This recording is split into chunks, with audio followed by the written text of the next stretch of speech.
અંકલેશ્વર તાલુકાના સારંગપુર ગામના પટેલ ફળિયામાં તસ્કરોએ બંધ મકાનને નિશાન બનાવી 2.2 લાખના મુદ્દામાલ પર હાથફેરો કરી ફરાર થઈ ગયા હતા।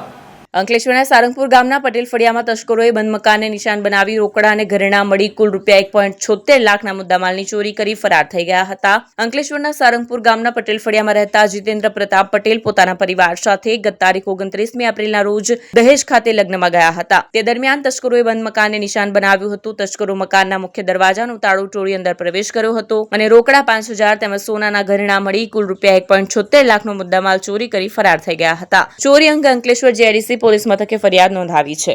મારું નામ રમીલાબેન જીતેન્દ્રભાઈ પટેલ છે। હું સારંગપુરની રહેવાસી છું। અમે 29 તારીખે સવારે 7 વાગ્યે મારી નણંદના ત્યાં દહેજ લગ્નમાં ગઈ હતા। બીજે દિવસે 30 તારીખે સાંજે અમે 6 વાગે ઘેરે પરત ફર્યા ત્યારે અમારા ઘરનું તાળું તૂટેલું જોયું। અમે તૂટેલું તાળું જોઈને ઘરમાં બેસ્યા। ઘરમાં જ આવીને જોયું તો ખાટલા પર બધા વસ્તુના ખોખા મૂકેલા હતા। અમે જોઈને છક થઈ ગયા કે આ તો ચોરી થઈ છે। પછી કબાટ જોયો તો અંદરથી બધું સોનું ગાયબ હતું। અમારા પૈસા રોકડ 5,000 પણ ચાલ્યા ગયા છે। કેટલાની ચોરી થયેલી છે તો ખબર છે તમને કન્ફર્મ? કન્ફર્મ 3 તોલા હશે।